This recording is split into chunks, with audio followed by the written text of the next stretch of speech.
ഈശോമിശിഹായ്ക്ക് സ്തുതിയായിരിക്കട്ടെ.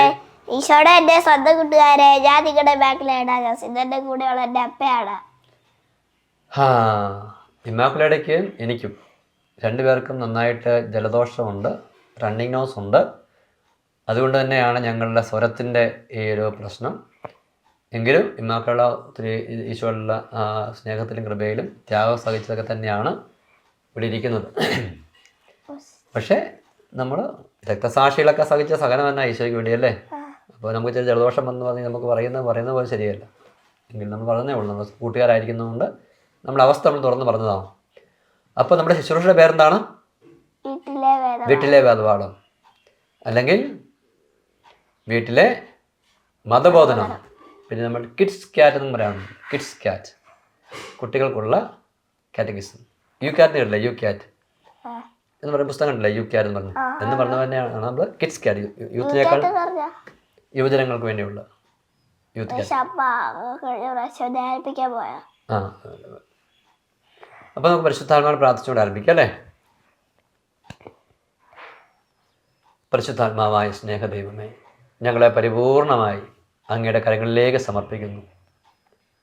ലോകത്തിൻ്റെ പല ഭാഗങ്ങളിലായിരുന്നുകൊണ്ട് ശുശ്രൂഷയെ പങ്കുചേരുന്നവർ, ശുശ്രൂഷിക്കാൻ വേണ്ടി അങ്ങ് വിളിച്ച ഞങ്ങളുമായി ബന്ധപ്പെട്ട എല്ലാ സാഹചര്യങ്ങളെയും സംവിധാനങ്ങളെയും പരിശുദ്ധാത്മാവെ അങ്ങ് സ്പർശിക്കണമേ, അങ്ങ് പ്രവർത്തിക്കണമേ, അങ്ങേ ശുശ്രൂഷയെ നിറഞ്ഞു നിൽക്കണമേ. അങ്ങ് ഞങ്ങളെ നയിക്കുകയും ഞങ്ങളെ പഠിപ്പിക്കുകയും ഞങ്ങളെ വിശുദ്ധീകരിക്കുകയും ചെയ്യണമേ. ഞങ്ങളുടെ ഹൃദയങ്ങളെ രൂപാന്തരപ്പെടുത്തണമേ. ദൈവവചനത്തിൻ്റെ ആഴങ്ങളിലേക്ക്, അത് ജീവിക്കുന്നതിലേക്ക്, വചനം പരിശീലിക്കുന്നതിലേക്കൊക്കെ പരിശുദ്ധാത്മാവിനെ നയിക്കണമേ. നിത്യപിതാവും പുത്രനും പരിശുദ്ധാത്മാവുമായ സർവേശ്വരാം എന്നേക്കും ആമേൻ. അപ്പോൾ നമ്മൾ കഴിഞ്ഞ എപ്പിസോഡിൽ ഏത് കൽപ്പനയെക്കുറിച്ചാണ് പറഞ്ഞുകൊണ്ടിരിക്കുന്നത്? ഇപ്പോൾ ഒന്നാമത്തെ കൽപ്പന. ഇപ്പോൾ എനിക്ക് തോന്നുന്നു പല എപ്പിസോഡായല്ലേ, ഒന്നും ആയിട്ടില്ല. പക്ഷേ ഈ എപ്പിസോഡ് അല്ലെങ്കിൽ അടുത്ത എപ്പിസോഡ് നമുക്ക് തീർക്കണം. പ്രിയപ്പെട്ടവരെ, ഒരു കൽപ്പന തന്നെ, ഒന്നാമത്തെ കൽപ്പന തന്നെ അനേക എപ്പിസോഡുകളായിട്ട് നമ്മൾ ധ്യാനിച്ചുകൊണ്ടിരിക്കുന്നത് തന്നെ ഈ ഒരു കൽപ്പനയുടെ വലിയ പ്രാധാന്യമാണ് കാണിക്കുന്നത്. കഴിഞ്ഞ എപ്പിസോഡിൽ എന്താ പറയുന്നത് ഓർക്കുന്നുണ്ടോ? വിശ്വാസത്തിൻ്റെ വിശുദ്ധി. നിങ്ങൾ കഴിഞ്ഞ എപ്പിസോഡ് കണ്ടിട്ടില്ലെങ്കിൽ തീർച്ചയായിട്ടും കാണണം. പ്രത്യേകിച്ച് 10 കൽപ്പനകളെക്കുറിച്ച് എപ്പിസോഡ് നിങ്ങൾ കണ്ടിട്ടില്ലെങ്കിൽ എല്ലാ എപ്പിസോഡും കാണണം. എല്ലാത്തിനും വളരെ പ്രാധാന്യമുള്ളതാണ്. കഴിഞ്ഞ എപ്പിസോഡ് വിശ്വാസത്തിൻ്റെ വിശുദ്ധിയെക്കുറിച്ചാണ്. കഴിഞ്ഞ 2 എപ്പിസോഡുകൾ അത് തന്നെയാണ് പറഞ്ഞത്. കഴിഞ്ഞ എപ്പിസോഡ് കൂടുതലായിട്ട് എടുത്തു പറഞ്ഞു നമ്മൾ ധാർമ്മികമായ മേഖലയിൽ വിശുദ്ധി പാലിക്കുന്നത് പോലെ വിശ്വാസപരമായ മേഖലയിൽ നമ്മൾ വിശുദ്ധി പാലിക്കണം. ഇനി 10 കൽപ്പനകളിലെ ഈ ഒന്നാം കൽപ്പനയിൽ ദൈവം പറഞ്ഞിരിക്കുന്ന ഒരു കാര്യം എന്താ? ഒന്നാം കൽപ്പന എന്താണ്?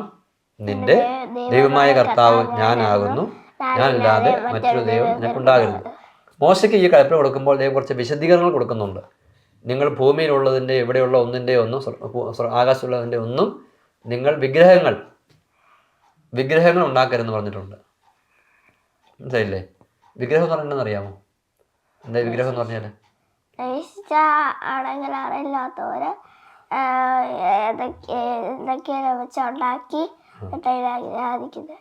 ചിലപ്പോൾ കല്ലുകൊണ്ടുണ്ടാക്കും, മണ്ണ് കൊണ്ടുണ്ടാക്കും, സിമെന്റ് കൊണ്ടുണ്ടാക്കും. എന്നിട്ട് ഇപ്പം ഈ ജ്ഞാനത്തിൻ്റെ പുസ്തകത്തിൽ പറയുന്നുണ്ട്, ഒരു പുസ്തകമുണ്ടല്ലേ വിശുദ്ധം ജ്ഞാനം, അതിൽ പറയുന്നുണ്ട് ഇത് ഉണ്ടാക്കുന്ന ആൾക്ക് ജീവനുണ്ട്. ഉണ്ടാക്കുന്ന ഒരു പണിയുന്ന ആളില്ലേ, ശില്പി എന്നാണ് പറയുന്നത്. ഉണ്ടാക്കുന്ന ആളെ ശില്പി എന്ന് നമ്മളെപ്പോലെ മനുഷ്യനാണ് ഉണ്ടാക്കുന്നത്. അയാൾക്ക് ജീവനുണ്ട്, പക്ഷെ ഉണ്ടാക്കുന്ന ഈ സാധനത്തിന് ജീവനുണ്ടോ? അപ്പോൾ ആരാണ് പിന്നെ ഉണ്ടാക്കിയ സാധനമാണോ ഉണ്ടാക്കിയ ആളാണോ വലിയ ആള്? ഉണ്ടാക്കിയ ആള് വലിയ ആള്. കാരണം മറ്റേത് മണ്ണും സിമെന്റും ഒക്കെ അല്ലേ ഉള്ളൂ. അതുകൊണ്ട് വിഗ്രഹങ്ങളെ ആരാധിക്കുന്നവർ എന്താ സംഭവിക്കുന്നത്? അവർ പോലും അറിയാതെ തന്നെ അവർ വലിയ അബദ്ധത്തിൽ ചെന്ന് വിടുവായിരുന്നു. കാരണം ഉണ്ടാക്കിയ സാധനത്തേക്കാൾ വലിയ ആൾക്കാരെ ഇവരുണ്ടാക്കിയ ആൾക്കാർ. എന്നിട്ട് ഇവരുണ്ടാക്കിയിട്ട് അതിന് മുന്നേ തന്നെ പോയി ഇവർ കിടന്നുകൊണ്ട് ഇങ്ങനെ ആരാധിക്കുകയാണ്. അപ്പോൾ അറിവില്ലായ്മ കൊണ്ട് അതാരും നമ്മൾ കളിയാക്കുന്നതല്ല.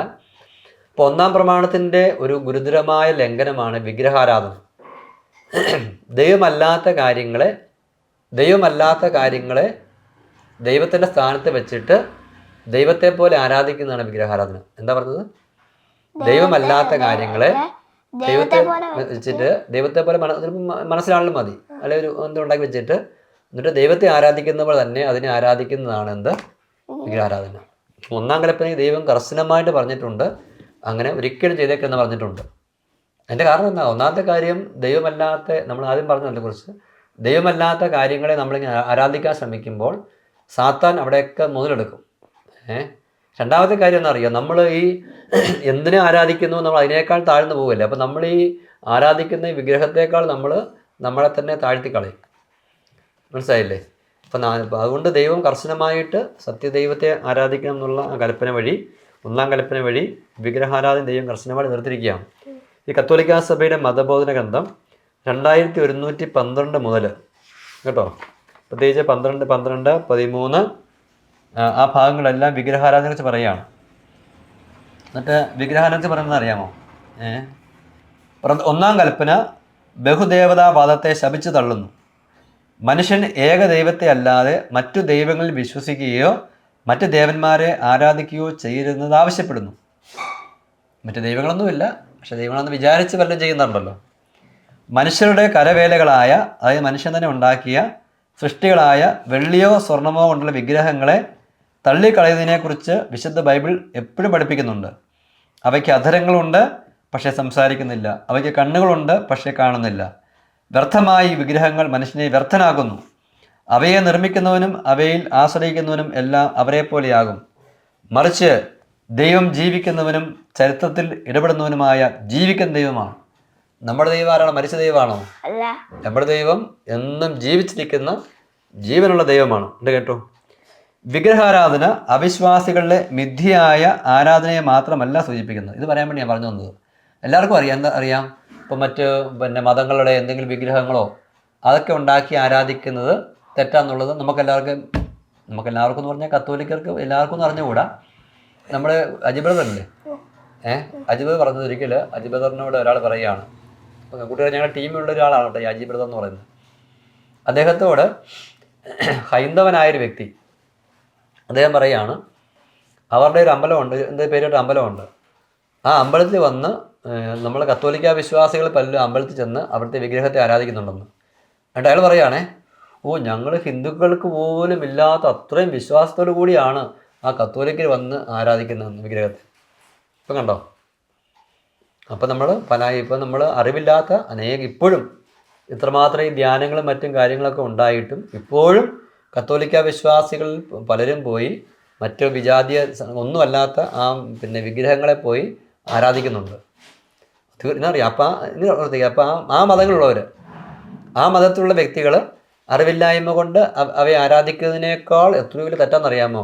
മാമോദീസായിൽ പിതാവും പുത്രനും പരിശുദ്ധാത്മാവുമായ ആ ത്രിയേക ദൈവത്തിൻ്റെ നാമത്തിൽ മാമോദീസ സ്വീകരിച്ച വ്യക്തി പോയി ആ വിഗ്രഹാരാധനയിൽ പെട്ടുകഴിയുമ്പോൾ മാരകമായ പാവ ചെയ്യുന്നത്. എന്ന് മാത്രമല്ല, അയാൾ നശിക്കും, അയാൾ കുടുംബത്തിലുള്ളവരുടെ കുടുംബം മുഴുവൻ നശിച്ചു പോകും. എത്രയും പെട്ടെന്ന് അങ്ങനെയുള്ള ഇത് കേൾക്കുന്നവർ നിങ്ങളുമായി ബന്ധപ്പെട്ട ആൾക്കാരെ നിങ്ങൾ അങ്ങനെ ആയിരിക്കുകയില്ല. നിങ്ങളെ പരിചയത്തിൽ ആരെങ്കിലുമൊക്കെ ഉണ്ടെന്നുണ്ടെങ്കിൽ അവർക്ക് നല്ല ബോധ്യം കൊടുക്കണം. അത് കുടുംബത്തിൻ്റെ വേരോടെ പിഴുതു കളയും. അത്രമാത്രം ദൈവത്തെ വേദനിപ്പിക്കുന്ന, അല്ലെങ്കിൽ സാത്താന് കുടുംബത്തിലേക്ക് കടന്നു വന്ന് ആ കുടുംബത്തെ നശിപ്പിക്കാനുള്ളൊരു വഴിയാണ് ഇപ്രകാരമുള്ള വിഗ്രഹാരാധന. അതുകൊണ്ട് ഒരിക്കലും വിഗ്രഹാരാധനപ്പെടരുത്. അതൊരു വശം. ഇനി രണ്ടാമത്തെ കാര്യം സഭ പഠിപ്പിക്കാൻ ശ്രദ്ധിക്കുക. ഈ വിശുദ്ധ പൗലോസ് ലീഗ തിമോത്തിക്ക് എഴുതുമ്പോൾ അവിടെ ഈ സമ്പത്തിനോടുള്ള സ്നേഹത്തെ, എനിക്ക് തോന്നുന്നു തിമോത്തി 6:10 തോന്നുന്നു, വിഗ്രഹാരാധന തന്നെയായ ദ്രവ്യാഗ്രഹം എന്ന് പറഞ്ഞു കഴിഞ്ഞാൽ സമ്പത്തിനോടുള്ള ആർത്തി, സമ്പത്തിനോടുള്ള എന്ന് പറഞ്ഞിട്ടുണ്ടല്ലോ. നമ്മളെ ദൈവം ആരാണെന്നറിയാൻ എന്ത് ചെയ്യാന്നറിയാമല്ലോ. നമ്മളിപ്പോൾ ഈശോയെ ദൈവമായിട്ട് സ്നേഹിക്കുന്നു, ആരാധിക്കുന്നു പറയുന്നു. പക്ഷേ നമ്മുടെ ഉള്ളിൻ്റെ ഉള്ളിൽ നമ്മൾ ഏറ്റവും അധികം സ്നേഹിക്കുന്നവർ ആരോ അതായിരിക്കും നമ്മുടെ ദൈവം. മനസ്സിലായോ? ചിലർ അവർ തന്നെയായിരിക്കും, അവരെ ഏറ്റവും സ്നേഹിക്കുന്ന അവരെ തന്നെയായിരിക്കും. വേറെ ചിലർ അവരുടെ ഭർത്താവിനെയോ ഭാര്യയോ മക്കളെയൊക്കെ ആയിരിക്കും. ചിലർ സമ്പത്തിനെ ആയിരിക്കും സ്നേഹിക്കുന്നത്, ചിലർക്ക് അവർക്ക് വലിയ സൗന്ദര്യമുള്ളതിനെയായിരിക്കും സ്നേഹിക്കുന്നത്. അപ്പോൾ സൗന്ദര്യമാണ് അവരുടെ ദൈവം. മനസ്സിലാകുന്നുണ്ടോ? അതായത് ഒരാളുടെ മനസ്സിൽ ഏതിനെയാണ് അതിനൊരു വഴിയുണ്ട്. നമ്മളൊരു ദിവസം രാവിലെ തൊട്ട് വൈകുന്നേരം വരെയുള്ള സമയം എടുത്തു കഴിഞ്ഞാൽ നമ്മൾ ഏറ്റവും കൂടുതൽ സമയം ചിന്തിക്കുന്നത്, നമ്മൾ ധ്യാനിക്കുന്നത് ഏതിനെക്കുറിച്ചാണ് എന്നതിനെക്കുറിച്ച് നമ്മൾ ചിന്തിച്ചാൽ മതി. ഒരു ദിവസം രാവിലെ തൊട്ട് വൈകുന്നേരം നമ്മൾ കടന്നു പോയി കഴിയുമ്പോഴേ, ഒരു ദിവസം രാവിലെ തൊട്ട് വൈകുന്നേരം വരെ നമ്മൾ കടന്നു പോകുമ്പോൾ നമ്മൾ എന്തിനെക്കുറിച്ചാണ് കൂടുതൽ സമയം ചിന്തിക്കുന്നത്? നമ്മൾ ഈശോയെക്കുറിച്ചാണോ കൂടുതൽ സമയം ചിന്തിക്കുന്നത്? അതെയോ നമ്മളെക്കുറിച്ച് തന്നെയാണോ? അതേ വേറെങ്കിലും കാര്യങ്ങളെക്കുറിച്ചാണോ? ചിലപ്പോൾ ഇന്ന് ചില കുട്ടികൾക്കൊക്കെ ഉണ്ടല്ലോ, ചില കുട്ടികൾക്കൊക്കെ എന്ന് പറഞ്ഞു കഴിഞ്ഞാൽ പിന്നെ ഫോണിനെ കുറിച്ചാണ്, ചില സിനിമയെക്കുറിച്ചാണ്, ചില വണ്ടിയെക്കുറിച്ചാണ്. അപ്പോൾ ആരാ അവരുടെ ദൈവം? ഒരു ഫോട്ടോ എടുത്ത് ഞാൻ വണ്ടിയായിരിക്കും അവരുടെ ദൈവം. ഇന്ന് അനേകം പേരുടെ ഹൃദയത്തിൻ്റെ ഫോട്ടോ എടുക്കുകയാണെങ്കിൽ ഉണ്ടല്ലോ, ഹൃദയത്തിൻ്റെ ഇരിക്കുന്ന ദൈവം ഫോണാണ്. കാര്യം മനസ്സിലാകുന്നുണ്ടോ? അതാ സഭയുടെ ശ്രദ്ധിച്ച് കേട്ടെ. വിഗ്രഹാരാധന അവിശ്വാസികളിലെ മിഥ്യയായ ആരാധനയെ മാത്രമല്ല സൂചിപ്പിക്കുന്നത്, അത് വിശ്വാസത്തിനെതിരായ ഒരു സ്ഥിരം പ്രലോഭനമായി നിലനിൽക്കുകയും ചെയ്യുന്നു. ദൈവമല്ലാത്തതിനെ ദൈവമാക്കുന്നതിലാണ് വിഗ്രഹാരാധന അടങ്ങിയിരിക്കുന്നത്. ദൈവത്തിൻ്റെ സ്ഥാനത്ത് ഒരു സൃഷ്ടിയെ, അത് ദേവന്മാരോ സാത്താന്മാരോ ആരുമാകാം. അതുപോലെ തന്നെ ശക്തി, പലതരം സുഖങ്ങൾ, നമുക്ക് നല്ല ബെഡിലൊക്കെ നല്ല സുഖത്തിൽ ഭയങ്കര, അല്ലെങ്കിൽ ഭക്ഷണം കഴിക്കുന്നതിൻ്റെ സുഖം, ആ സുഖമൊക്കെ പിന്നെ അതൊക്കെയാണ് ദൈവമായിട്ട് മാറുന്നത്. പണം, അവയൊക്കെ നമ്മളിങ്ങനെ ഒത്തിരിയേറെ ഇങ്ങനെ ചിലർക്ക് ചില രാഷ്ട്രീയ പാർട്ടികളോട്, മനസ്സിലായില്ലേ, ചിലർക്ക് ചില സിനിമാ താരങ്ങളോട്, ചിലർക്ക് ചില കളിക്കാരോട്, ചിലർക്ക് ധ്യാനഗുരുക്കന്മാർ, ഇപ്പോൾ ഏറ്റവും കൂടുതൽ അങ്ങനെയുണ്ട്, ചില ധ്യാനഗുരുക്കന്മാർ വരെയുണ്ട് ആൾക്കാർക്ക്. ഈശോ മിശിഹായെ കുറ്റം പറഞ്ഞാൽ ആൾക്കാർ ഒരു കുഴപ്പമില്ല, പക്ഷേ ധ്യാനഗുരുവിനെ കുറ്റം പറഞ്ഞാൽ അവർ വെറുതെ നിൽക്കത്തില്ല.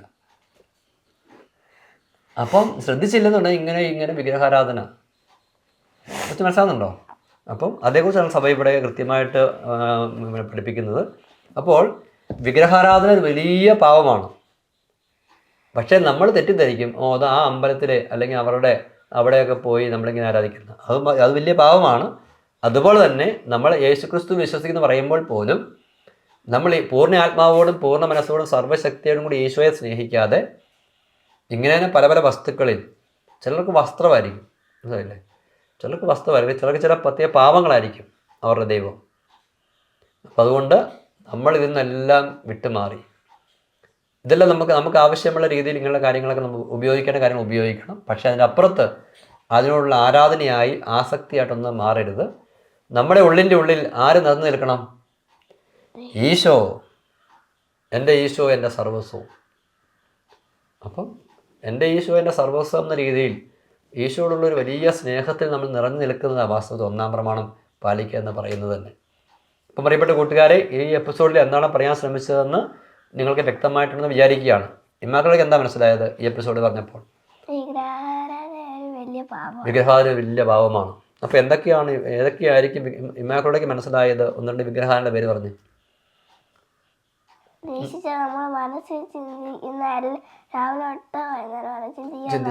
ചിന്തിക്കുന്ന ദൈവത്തെക്കാൾ കൂടുതലായിട്ട് നമ്മൾ എന്തിനെയൊക്കെ ചിന്തിക്കുന്നുണ്ടോ, സ്നേഹിക്കുന്നുണ്ടോ, അതാണ് നമ്മളുടെ വിഗ്രഹം, നമ്മുടെ ദൈവം.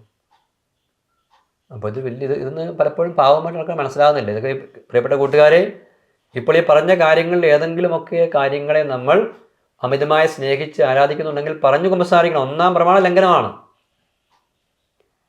അപ്പോൾ എത്രയോ നിങ്ങൾ ഈ ഒരു 4-5 എപ്പിസോഡ് നിങ്ങൾ കണ്ടു കഴിഞ്ഞപ്പോൾ ഒരുപക്ഷെ നിങ്ങൾ ഒന്നാം പ്രമാണ ലംഘനത്തെക്കുറിച്ച് വിചാരിച്ചുകൊണ്ടിരുന്നതിനേക്കാൾ എത്രയോ ആഴമേറിയ തലങ്ങളുണ്ട് അതിനെന്ന് മനസ്സിലാക്കണം ഞാൻ വിചാരിക്കുകയാണ്. സഭ പഠിപ്പിക്കുന്ന കാര്യമാണത്. അതുകൊണ്ട് നമുക്ക് ഒന്നാം പ്രമാണം ശരിയായിട്ട് പാലിച്ചു കഴിഞ്ഞാൽ എല്ലാവിധ അനുഗ്രഹങ്ങൾക്കും നമ്മൾ കാരണമായി തീരും. ഒന്നാം പ്രമാണം ശരിക്കും പാലിക്കുന്ന വ്യക്തി സ്വർഗത്തിൻ്റെ എല്ലാവിധ അനുഗ്രഹങ്ങൾക്കും കാരണമായി തീരും. അവൻ ദൈവത്തിൻ്റെ സ്വന്തമാണ്, ദൈവം അവൻ്റെ സ്വന്തമാണ്. അങ്ങനെ അപ്രകാരമുള്ള ഒരു അനുഗ്രഹ അവസ്ഥയിലേക്ക് വളരുവാൻ നമുക്കെല്ലാവർക്കും ആഗ്രഹിക്കുക. നമുക്കൊന്ന് പ്രാർത്ഥിച്ചുകൊണ്ട് അവസാനിപ്പിക്കുക അല്ലേ? ഈശോയെ, ഇന്നേ ദിവസം അങ്ങനെ പ്രത്യേകമായിട്ട് പ്രബോധിപ്പിച്ച ആ കാര്യം, വിഗ്രഹാരാധന ഒഴിഞ്ഞു നിൽക്കുക. ക്രിസ്ത്യാനികളും കത്തോലിക്കലുമായി ഞങ്ങളെ സംബന്ധിച്ച് കർത്താവെ, ഈ വിഗ്രഹാരാധനയ്ക്ക് പല തലങ്ങൾ ഞങ്ങളെ പ്രായോഗിക ജീവിതത്തിലുണ്ടെന്ന് ഞങ്ങൾക്ക് മനസ്സിലായി. ഒരുപക്ഷെ ഞങ്ങളെപ്പോലെ അങ്ങ് ചിന്തിച്ചിട്ട് പോലും ഇല്ലായിരുന്നു. ഞങ്ങൾ ഒത്തിരിയേറെ പ്രശ്നങ്ങളിൽ പെട്ട് ഉഴലുന്നതിൻ്റെ കാരണം ഇതുപോലെയുള്ള വിഗ്രഹാരാധനയിൽ ഞങ്ങൾ പെട്ടുപോയതാണെന്ന് പോലും ഞങ്ങൾക്ക് അറിവില്ലായിരുന്നു. ഈശോയെ, ഈ വചനം ശ്രമിക്കുന്ന ഞങ്ങൾക്ക് നല്ല ആത്മശോധനയ്ക്കുള്ള കൃപയും ഈ പാപങ്ങൾ അനുദപിച്ച് ഏറ്റുപറഞ്ഞ് ഉപേക്ഷിക്കാനുള്ള കൃപയും ഒരു ദാനമായിട്ട് നൽകണമേ എന്ന് പ്രത്യേകം പ്രാർത്ഥിക്കുന്നു. പരിശുദ്ധാത്മാവെ ഞങ്ങളെ സഹായിക്കണമേ. നിത്യപിതാവും പുത്രനും പരിശുദ്ധാത്മാവുമായ സർവേശ്വര എന്നേക്കും ആമേൻ. ഹല്ലേലൂയ. God bless you.